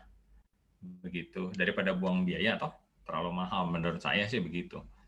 Kecuali kalau memang biasa melakukan rekrutmen massal besar kayak perusahaan oil and gas gitu kan, sekali rekrut tiap bulan mungkin bisa 50, bisa 100, bisa lebih dari 100 begitu. Ya bisa lah pakai itu. Tapi kalau misalnya skalanya tidak sampai ratusan, tidak sampai puluhan per bulan, menurut saya sih hemat saya tidak perlu begitu. Mungkin begitu Ibu. Oke, thank you Pak Didit. Mungkin saya mau menambahkan sedikit nih ya. Betul Boleh. seperti yang disampaikan Pak Didit, kebetulan di company tempat saya bekerja di Lipo Group, itu juga kami pakai HRIS ya. Dan sangat betul itu proses transisi pada saat waktu itu kurang lebih tahun 2010. Kami pindah mutasi dari Oracle ke HRIS. Itu benar proses perpindahannya itu dari persiapan itu kami butuh kurang lebih 4-6 bulan, dan pada saat sudah pindah pun itu proses untuk benar-benar bisa smooth itu butuh waktu kurang lebih 2-3 tahun sih. Dan benar seperti lebih yang lama disampaikan Pak ternyata. Didit, iya. Dan seperti yang disampaikan sama Pak Didit, memang pada saat organisasi memutuskan saya perlu nggak ya pakai sistem informasi seperti HRIS atau tidak, kalau saran saya dilihat lagi dari skup organisasinya. Kalau contoh untuk Matahari ya, kebetulan saya dari Matahari, itu kami memang cabang kami kan sudah ratusan di seluruh Indonesia. HRIS itu sangat membantu dalam proses efektif, efisiensi, dan proses transfer data kami. Untuk melihat proses rekrutmen yang sudah dilakukan mandiri oleh toko, itu bisa terkontrol juga langsung oleh kami di head office. Tapi mungkin untuk kalau masih skala kecil, mungkin bisa dipertimbangkan lagi metode-metode yang sudah ada juga yang ditawarkan zaman sekarang ini. Ya, kayak tadi zaman sekarang juga sudah sangat-sangat banyak. Mungkin proses interview, proses tes juga bisa juga lewat Zoom ataupun media lainnya. Seperti itu ya Pak Didit ya. Oke. Iya, betul. Selanjutnya sambil menunggu nih pertanyaan-pertanyaan lain dari Bapak Ibu peserta, saya mau coba nih menanyakan beberapa hal yang mungkin menjadi pertanyaan kita juga ya, pertanyaan kita bersama di sini untuk Pak Didit. Kira-kira Pak, tadi Bapak sempat menyebutkan tentang faking good ya. Saya percaya banyak di organisasi-organisasi dan mungkin harusnya ya di rumah sakit juga akan menghadapi masalah tersebut. Nah, untuk mencegah gap expectation nih, dan atau mungkin tadi istilah Bapak faking good itu antara hasil tes dan actual performance karyawan. Di mana biasa kalau berdasarkan pengalaman saya pada saat kami lihat pun ternyata dalam proses seleksi itu sudah sangat-sangat bagus. Dan hampir semua organisasi juga menerapkan waktu 3 bulan untuk probation. Tapi ternyata setelah lewat itu baru kelihatan nih. Nah, kira-kira tips dari Bapak gimana Pak untuk mencegah itu? Karena itu kan jadinya buang-buang waktu, buang-buang uang juga gitu. Gimana Pak? Oke, pertanyaan yang ya banyak ditanyakan juga sama teman-teman memang di HR Club. Oke, jadi begini, memang untuk proses pada waktu proses rekrutmen seleksi begitu ya, itu memang behavioral event interview-nya itu mesti dilakukan secara cermat betul-betul menggunakan yang tadi saya bilang STAR itu. STAR itu sebetulnya sudah sangat membantu bisa meng-cross check sendiri begitu. Orang itu kalau misalnya agak dalam tanda kutip agak boasting begitu ya, mohon maaf, agak membual begitu ya. Itu bisa di cross check dengan STAR itu. Satu itu. Terus kemudian juga bisa minta sama yang bersangkutan kalau memang diperlukan sekali minta reference gitu. Saya boleh nggak cross check ke perusahaan kamu yang dulu atau bagaimana begitu ya. Kalau memang posisinya sangat-sangat penting begitu ya dan sangat-sangat menentukan, sementara mungkin dia pindahan dari kota lain gitu yang kita nggak tahu, kita putus kontak gitu, boleh nggak saya minta gitu. Itu juga bisa. Tapi itu biasanya Kalau saya itu pilihan akhir sih. Biasanya dari start itu bisa kelihatan gitu. Terus udah gitu kemudian bisa juga dengan melihat job analysis atau job desk dari perusahaan yang kita wakili begitu, dengan apa yang jadi apa saja yang sudah dituntaskan oleh si kandidat itu. Jadi kalau kandidat itu misalnya katakan gini, saya mau ngerekrut satu orang asmen untuk engineer building management begitu ya. Nah, apa saja yang harus dikuasai begitu. Nah, pertama saya lihat dulu job desk yang dibutuhkan di kita apa gitu. Saya mesti lihat apakah dia mesti menguasai arsitektural atau sipil aja atau mechanical engineering atau plumbing atau apa. Nah, nanti dari situ saya akan nanya gitu misalnya, coba Bapak jelasin sama saya gimana caranya melakukan preventive maintenance untuk genset. Nah, gitu. Nanti dia cerita gini. Nah, tinggal saya cek aja sama job desk-nya dia memenuhi apa enggak. Kalau memang enggak memenuhi, ya berarti orang itu sebetulnya enggak ya mohon maaf mungkin kurang kompeten gitu ya. Itu filter pertama. Filter kedua di probation. Di probation itu kan sebetulnya memang biasanya ada satu penilaian kinerja gitu. Nah, penilaian kinerja yang baik itu, nah ini sudah di luar ranah rekrutmen ya. Kalau sudah masuk, sudah on board 3 bulan itu sudah ranahnya ranah probation. Nah, itu biasanya itu akan dikontrol menggunakan form penilaian kinerja. Penilaian kinerja yang baik itu ada 2 sebetulnya aspeknya. Satu, dia menilai performance-nya itu sendiri, hasil kerjanya. Yang kedua, itu dia menilai sikap kerja. Nah, tidak bisa kalau hanya menilai hasil kerja, karena ada orang yang hasil kerjanya bagus, tapi mungkin sikap kerjanya kurang sempurna, begitu ya. Kurang bisa, misalnya katakan kalau dia ketemu sama customer, terutama, itu service excellence-nya kurang jalan, tapi dia administrasinya rapi banget, bagus banget, very organized orangnya, dan bahkan sangat cepat kerjanya, tapi dia relasinya dengan customer kurang oke, misalnya. Nah, itu akan dinilai, itu kelihatan dari situ.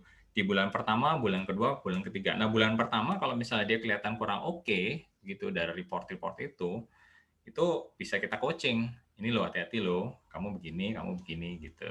Bulan kedua, hati-hati lagi loh, ini kejadian yang sama berulang gitu. Kalau misalnya ini kejadian yang ketiga lagi, saya minta maaf, I have to let you go, misalnya begitu. Jadi dua pihak sama-sama bisa mengerti begitu ya. Yang sana nggak tersinggung, dia juga bisa melihat berdasarkan data, ada paper trail-nya begitu ya, dan juga tidak didasarkan pada penilaian asumtif gitu, ada dasarnya begitu. Dan yang di sisi kita juga tidak perlu harus ngotot-ngototan karena buang tenaga kan begitu. Jadi semua harus didasarkan pada paper trail gitu. Seperti itu. Oke, berarti kurang lebih filter pertama kami kita bisa menerapkan metode STAR tadi ya Pak. Dan yang paling sebagai kontrol ketatnya itu nanti pada saat proses 3 months probation itu. Iya, betul. Thank you Pak Didit. Selanjutnya saya akan memberikan pertanyaan lagi. Mudah-mudahan ini bisa menjadi stimulus nih untuk peserta di ruang ini untuk menanyakan juga lebih lanjut ke Pak Didit. Yeah. Tadi pada saat kita masuk sesi 3, Pak Didit sempat menjelaskan ya tentang kurang lebih itu yang tentang ini loh Pak, segitiga yang core kompetensi. Ya. Ya. Nah, ini ada pertanyaan, Pak. Kira-kira hal esensial apa yang menjadi dasar penentuan kompetensi dari setiap level tersebut? Gimana? Hal esensial apa yang menjadi dasar? Justifikasinya bikin segitiga itu. Oh ya, justifikasinya sebetulnya justifikasi operasional aja. Karena kalau kita lihat dari aspek kewajaran bekerja di dalam organisasi begitu ya, seorang manajer misalnya mid management misalnya begitu ya, itu tentu akan susah untuk bisa melihat satu persatu pekerjaan detail dari masing-masing anak buah. Misalnya katakan dia punya 20 anak buah, nah lo setiap hari dia harus ngecek 20, belum lagi pekerjaannya sendiri kan, it's just impossible begitu ya. Jadi makanya di situ disebutkan dia harus jadi strong controller. Jadi dia harus punya suatu metode yang bisa memastikan 20 karyawan itu bekerja dengan baik, dengan performa yang baik, begitu ya, tanpa dia harus melihat satu-satu, gitu. Nah, itulah sebabnya kenapa dia harus harus menjadi strong controller. Jadi artinya dia harus punya metode. Atau misalnya balik yang bawahnya, misalnya di level staff, gitu ya, level staff memang pada kondisi wajarnya adalah kalau misalnya dia ada kendala-kendala kecil begitu, dia tetap harus bisa menyelesaikan sendiri, begitu ya.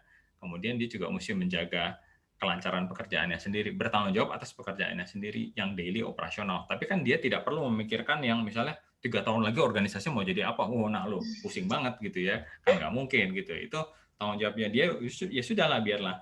Misalnya kali itu adalah misalnya kalau nurse gitu adalah bagaimana kita bisa menjaga pasien bangsal ini dengan baik supaya mereka juga bisa sembuh. Misalnya length of stay-nya yang tadinya 4 hari kita bisa tekan untuk bangsal ini bisa jadi 3, sekian hari begitu. Nah, itu suatu hal yang baik begitu. Nah, itu adalah dasar-dasar bagaimana membuat itu segitiga tadi berdasarkan ya memang itu berdasarkan pengalaman saya juga sesudah mengamati beberapa rumah sakit dan industri non rumah sakit seperti itu.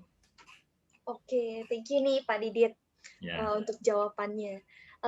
Untuk Bapak Ibu para dokter, suster yang mau bertanya silahkan ya, jangan sungkan-sungkan mumpung ada Pak Didit ya. Oke, sambil menunggu lagi, mungkin bisa tolong di-share-kan Pak. So far pengalaman Bapak ya, hasil dari assessment center itu berdasarkan tadi memang Bapak sudah menjelaskan ya, kapan sih sebaiknya organisasi itu menggunakan jasa assessment center dan kenapa perlu. Tapi di luar itu, berdasarkan pengalaman Bapak, selama ini seberapa akurat nih Pak hasil dari assessment center dan sehingga bisa menjadi betul-betul pertimbangan nih untuk kami semua yang ada di sini dalam memutuskan apakah kami betul-betul perlu melibatkan assessment center dalam proses rekrutmen kami. Bagaimana Pak? Oke. Jadi saya share sekelumit aja ya. Saya ambil contoh misalnya kita menggunakan alat tes namanya Papikostix ya. Itu pernah juga dipakai untuk sekolah yang ada di beberapa kota sekaligus, ada di Bandung, ada di Cirebon, ada di Purwokerto, ada di Jogja gitu. Dan satu kota itu ada beberapa sekolah lah pokoknya gitu. Nah, dikumpulkan semuanya karyawannya ada kira-kira 1.000. Nah, itu saya melakukan asesmen Papikostix itu untuk semua karyawan yang ada di situ kira-kira 1.000. Kemudian saya minta feedback. Apakah ini mencerminkan Anda begitu. Kemudian saya kumpulkan datanya. Tingkat persetujuannya di atas 90%. Mereka mengakui bahwa ya ini memang saya begitu. Nah, bahwa apakah alat ini valid atau nggak valid sebetulnya sudah pasti valid sih. Hanya saya ingin mengetes ulang apakah memang kontekstual beneran nih sebelum saya benar-benar pakai gitu waktu itu ya. Sebelum saya pakai itu saya tes dulu kira-kira respondennya 1.000-an orang begitu. Nah, itu yang saya dapat. Berarti kira-kira 900-an orang itu merasa ya memang ini mencerminkan saya apa adanya begitu. Seperti itu, Bu. Nah, apakah kemudian assessment center itu bisa memetakan orang itu sebenar-benarnya? Sebenarnya bisa, hanya kendalanya ada kalanya assessment center itu memberikan report is just too detail gitu ya, sehingga yang baca pusing gitu. Nah, ada juga assessment center yang dia ngasih laporannya sederhana, taktis begitu, tapi bisa dibuat keputusan-keputusan yang cukup penting gitu dari situ. Misalnya apakah karyawan ini bisa dipromosi apa enggak, promosinya kemana, naik berapa tingkat misalnya gitu, kira-kira dengan kompensasi berapa misalnya gitu, itu bisa terjawab dengan satu assessment center itu. Ya kalau apakah efektif enggak tergantung assessment center, tapi semua sih sebetulnya sudah dibekali dengan peralatan standar. Kayak saya pakai Papikostix, di tempat lain juga kayak di LPTUI misalnya itu pakai juga Papikostix sama. Kayak di Sinarmas juga pakai juga Papikostix gitu, sama juga. Sinarmas itu rekrutmen pakai 2. Itu GM-nya kebetulan teman saya. Itu dia pakai DISC, sama satu lagi pakai Papikostix. Tapi saya sendiri menghilangkan DISC, kenapa? Karena itu bukan instrumen klinis psikologi. Gitu. Nggak semua, kan saya punya mitra, punya partner itu psikolog klinis gitu ya. Nggak semuanya mereka mau tanda tangan di bawah asesmen DISC. Gitu. Maunya cuma Papikostix aja. Misalnya seperti itulah. Oke. Terus mungkin menyambung jawaban Bapak, kira-kira kalau misalnya memang benar-benar ada beberapa orang dalam organisasi kami itu yang benar-benar potensial nih, dan mau tidak mau orang tersebut harus melalui proses promosi. Mungkin kurang lebih dalam 3 tahun dia sudah harus promosi 2 kali nih. Kira-kira apakah kami harus kembali menggandeng assessment center atau data terakhir itu masih valid? Itu bagaimana, Pak? Biasanya data terakhir nggak valid karena job desk-nya sudah berbeda. Dia harus retake lagi begitu. Seperti itu. Paling baik sih ya kecuali kalau di dalam di dalam perusahaan itu kalau cukup gede grupnya itu punya psikolog klinis sendiri, bisa sih dia ngambil sendiri, itu seperti itu bisa. Ada yang begitu. Partner saya yang psikolog itu dia surfing untuk Saudi Arabian begitu. Nah, Saudi Arabian memang punya sendiri psikolog, ada beberapa dan nggak cuma dia sendiri gitu ya. Dia bisa bikin assessment center dia sendiri dan memang dia harus punya dari standar FAA kan. Iya, gitu. iya. Oke. Selanjutnya kita masih ada punya waktu nih sedikit, Pak Didit. Mungkin Pak Didit bisa membagikan tips untuk kami semua yang ada di sini. Tips dari Bapak mungkin pada saat masa-masa pandemi ini, Pak. Pada saat proses rekrutmen itu benar-benar harus dilakukan dengan sangat cepat. Seperti tadi dapat informasi di awal juga, itu kurang lebih dalam 2 minggu kami sudah harus merekrut dan orang tersebut sudah harus siap. Tadi yang sudah disampaikan Bapak itu memang butuh proses ya, untuk proses seleksi rekrutmennya benar-benar bisa menghasilkan karyawan yang betul-betul sesuai nih dengan harapan organisasi dan juga bisa mewakili citra organisasi. Tapi ada tips singkat nggak Pak kira-kira? Dalam proses kami harus menyiapkan orang-orang yang kandidat yang kami harus proses, itu setelah kami terima tapi waktunya dengan sangat-sangat singkat dan mungkin tidak bisa langsung jadi karyawan tetap ya biasanya ya, apalagi untuk masa-masa sekarang. Kira-kira tips apa nih Pak yang bisa diberikan kepada kami? Ya, jadi kalau untuk mempersingkat waktu tuh biasanya perlu dibuka dulu koneksi untuk sourcing-nya begitu, untuk ngambil kandidat di eksternal begitu ya. Baik dari kandidat-kandidat yang belum berpengalaman, fresh graduate, maupun yang sudah berpengalaman. Nah, itu biasanya perlu tuh masuk ke asosiasi-asosiasi. Misalnya, seorang HR manager rumah sakit, itu perlu masuk juga ke asosiasi keperawatan. Kemudian ada asosiasi counseling, istilahnya begitu ya. Untuk yang engineering juga begitu, perlu kenal juga dengan konsultan-konsultan engineering begitu ya. Kalau di property, di construction juga begitu, perlu kenal. Sehingga nanti kalau misalnya ada satu engineering keluar begitu ya, kita bisa tinggal telepon, Pak, sorry, boleh minta di refer dong 1 atau 2 orang gitu, 3 orang paling bagus ya, kita bisa ambil gitu. Nah biasanya itu dari pertemanan itu bisa. Jadi paling bagus itu pertama memang jaringan kita harus stabil dan harus punya, harus memadai dan harus stabil begitu. Yang kedua juga selain daripada jaringan itu metode kita juga harus menetap, jangan berubah-ubah gitu. Tetapkan dari awal apa aja metode yang mau kita pakai. Misalnya katakan mau psikotesnya harus kayak apa gitu, yang kita mau ukur apa gitu ya, sebagai tes dasar. Kemudian selain daripada tes fisik, tes kesehatan mental itu perlu, karena ada orang tertentu yang sebenarnya di depan dia kelihatan baik ya, kelihatan perfect begitu ya, pekerjaannya baik, ternyata dia punya BPD, ngerti BPD nggak? Borderline personality disorder. Nah lo orangnya moodnya naik turun, nah itu susah gitu. Atau tidak BPD yang siklusnya agak lama sedikit, bipolar gitu ya, sama aja gitu ya, susah juga.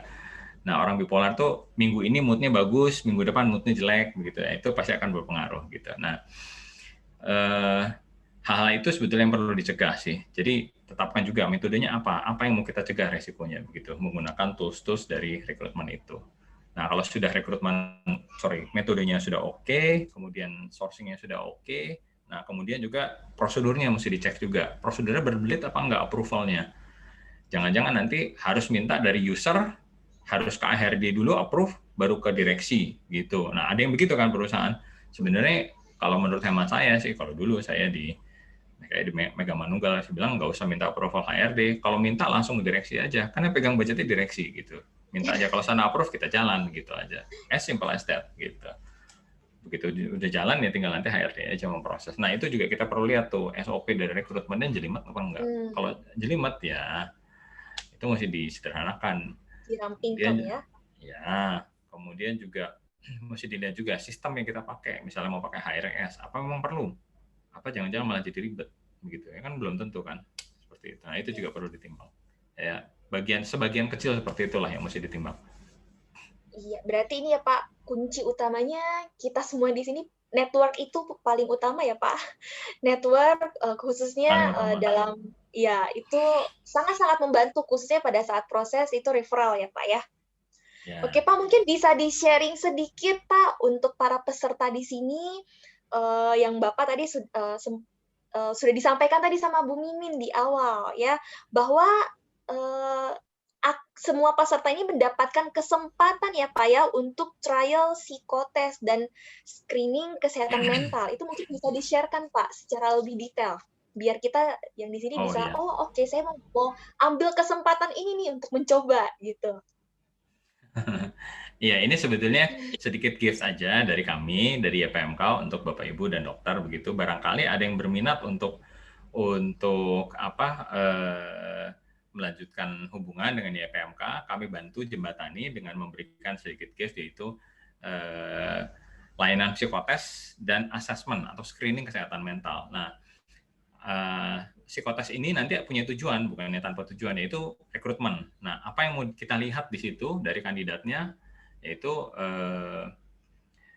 adalah bagaimana value dari pribadi orang tersebut dan kebiasaan-kebiasaan yang hidden dari orang tersebut. Berikut juga degree kesehatan mentalnya. Apakah memang yang bersangkutan fit secara mental atau memang masih perlu dikonsul gitu ya untuk disempurnakan lagi, mungkin dia punya PTSD, punya trauma atau punya apa begitu, sehingga mungkin saat ini belum bisa join, mungkin harus pending dulu sebulan, 2 bulan dan seterusnya. Jadi setiap peserta di sini bisa mencoba free trial itu antara tanggal 1 sampai tanggal 11 daftarnya, kemudian langsung berkoordinasi aja nanti dari saya nanti kontaknya hanya dengan YPMK, peserta juga dengan YPMK aja, jadi satu pintu begitu.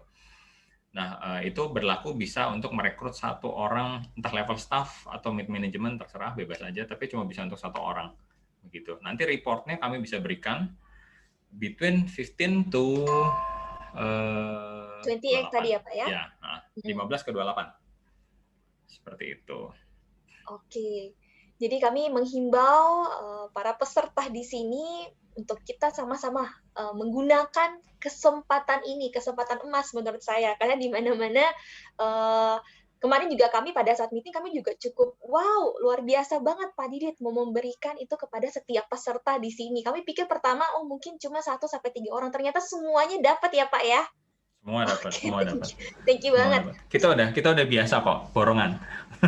Oke Pak. Nggak apa-apa, bisa, dan itu memang udah biasa menggunakan timing yang cepat gitu, time frame yang sempit gitu, kita bisa. Oke, thank you. Jadi nanti di sini juga kita juga bisa lihat ya, oh seberapa cepat nih hasil, seberapa cepat dan seberapa akurat yang bisa diberikan oleh Pak Didit dan tim ya. Oke, di sini waktu kita sudah habis nih Pak, sepertinya tadi mungkin sebelum saya kembalikan ke MC, thank you banget untuk Pak Didit, waktunya kurang lebih ini 1 jam lebih, Bapak sudah memberikan banyak-banyak informasi yang bermanfaat untuk kami, khususnya untuk peserta yang ada di sini, dalam menyingkapi masa pandemi ini, related dengan pekerjaan tanggung jawab kita, itu dalam melakukan efisiensi, ya di rumah sakit, di tempat organisasi tempat kita berada. Dan sebelumnya saya mau mengingatkan Bapak Ibu dan peserta, tolong untuk mengklik link yang ada di Zoom chat kita itu untuk mengisi evaluasi, dan di akhir nanti setelah itu baru kami akan mengirimkan materinya kepada setiap peserta. Jangan sampai ada kesalahan pada saat menuliskan email, ya. Mungkin ada yang mau ditambahkan Pak Didit sebelum kita kembalikan ke MC? Iya, saya masih mengantisipasi barangkali masih ada pertanyaan-pertanyaan susulan yang ingin disampaikan, apakah boleh difasilitasi oleh YPMK gitu, mungkin dikumpulkan ke Bu Esti atau bagaimana baiknya, mohon bisa dikoordinir supaya nanti saya tetap bisa men-serve sepanjang Februari ini.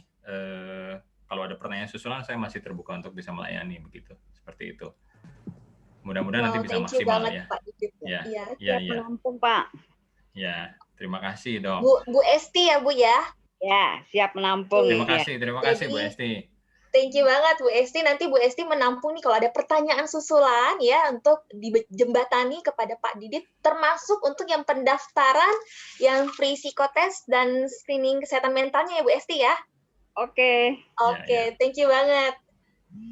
Oke, saya akan thank you lah sekali lagi untuk Pak Didit.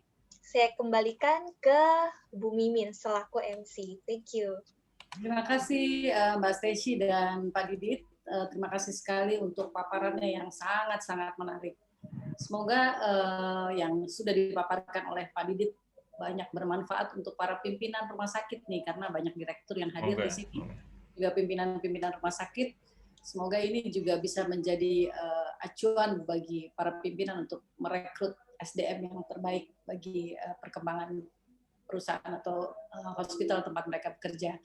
Oke, sebelum kita tutup acara pada siang hari ini, sekali lagi saya mau mengingatkan, jangan lupa mengisi link evaluasi yang ada di chat room, supaya materi yang webinar siang ini bisa dibagikan ke Bapak Ibu yang sudah ikut sebagai peserta. Kemudian saya mengingatkan kembali, kita akan ada webinar seri yang kelima pada tanggal 5 Februari 2021 jam 10 sampai jam 12 dengan judul atau tema fasilitas pajak di tahun 2021, instansi kesehatan dan jasa tenaga medis. Pembicaranya juga hebat-hebat, monggo silahkan bagi yang berminat segera mendaftar supaya bisa ikut juga terlibat di dalamnya. Baik Bapak Ibu sekalian, kita akan tutup acara siang hari ini. Jangan lupa sebelum kita tutup dengan doa, setelah kita tutup dengan doa, kita akan berfoto bersama ya. Sekarang mari kita satukan hati untuk menutup acara webinar siang hari ini. Mari kita berdoa dan saya akan bawakan secara Katolik. Buat Bapak Ibu yang beragama dan kepercayaan lain, silakan berdoa dengan kepercayaan masing-masing. Dalam nama Bapa dan Putra dan Roh Kudus. Amin. Tuhan Bapa di surga, kami mau bersyukur karena Engkau sudah menyertai kami dalam acara webinar siang ini. Semoga apa yang sudah dipaparkan oleh Pak Didit, juga Bu Stacey, boleh memberi banyak manfaat untuk kemajuan perusahaan atau rumah sakit tempat kami atau rekan-rekan partisipan yang hadir pada siang hari ini untuk semakin berkembang maju. Akhirnya Bapak, kami mohon penyertaan-Mu untuk aktivitas kami yang akan kami masih lakukan sampai akhir hari ini. Tuhan sertai kami, Tuhan beri keselamatan dan perlindungan bagi kami.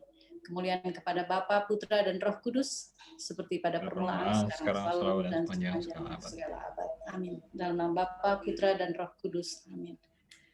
Bapak Ibu, jangan lupa kita akan foto bersama. Silahkan host untuk memfasilitasi acara foto bersama dengan para peserta webinar.